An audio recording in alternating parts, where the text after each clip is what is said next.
Hi అండి, hello, welcome to నైసీస్ kitchen. ఈరోజు వీడియోలో వెజిటేబుల్ బిర్యానీ ఎలా చేయాలో చేసి చూపిస్తానండి.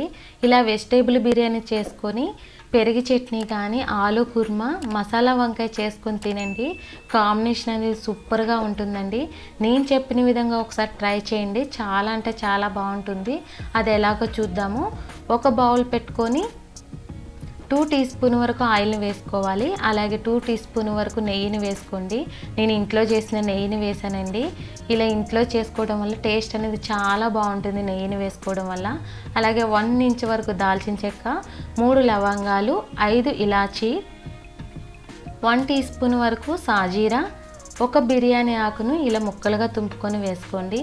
ఇవి కొంచెం ఫ్రై అయిన తర్వాత ఒక ఆనియన్, మీడియం సైజ్ ఆనియన్ ఇలా సన్నగా కట్ చేసుకొని పొడవుగా కట్ చేసుకొని వేసుకోవాలి. అలాగే 3 పచ్చిమిరపకాయలను మధ్యలో కట్ చేసుకొని వేసుకోండి. అలాగే ఒక క్యారెట్ను పీల్ తీసేసి ఇలా పొడవుగా కట్ చేసుకోవాలి. అలాగే ఒక ఆలుగడ్డను కూడా పీల్ తీసేసి ఇలా ముక్కలుగా కట్ చేసుకొని వేసుకోవాలి. ఇవి కొంచెం ఫ్రై అయిన తర్వాత కొన్ని కరివేపాకు రెబ్బలు, అలాగే కొత్తిమీర, పుదీనాను ఇలా కట్ చేసుకొని వేసుకోవాలండి.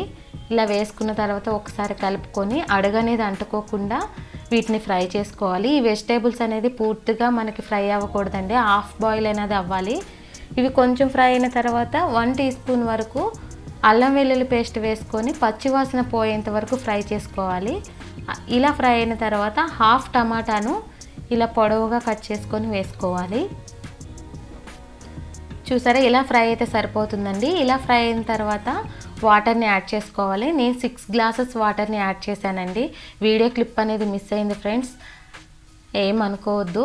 నేను 1 గ్లాస్ రైస్కి 2 గ్లాసెస్ వాటర్ని తీసుకున్నాను. అలాగే 6 గ్లాసెస్ వరకు వాటర్ని తీసుకున్నాను. ఈ వాటర్లో రుచికి సరిపడినంత సాల్ట్ వేసుకొని 1/2 టీ స్పూన్ వరకు టేస్టింగ్ సాల్ట్ వేసుకొని ఒకసారి ఇలా మిక్స్ చేసుకోవాలి. ఈ వాటర్ అనేది బాగా మసలాలండి. నేను బియ్యంని బాస్మతి రైస్ తీసుకున్నానండి, ముందుగా నానపెట్టుకోలేదు, అప్పటికప్పుడు కడిగేసి వేసుకున్నాను. ఒకవేళ మీరు ముందుగానే నానపెట్టుకుంటే 1 గ్లాస్ రైస్కి 1.5 గ్లాస్ వరకు వాటర్ని తీసుకోవాలి. నేను 3 గ్లాసెస్ రైస్కి 6 గ్లాసెస్ వాటర్ని తీసుకున్నానండి. ఇలా రైస్ వేసిన తర్వాత ఒకసారి కలుపుకొని ఈ రైస్ని ఉడికించుకోవాలి.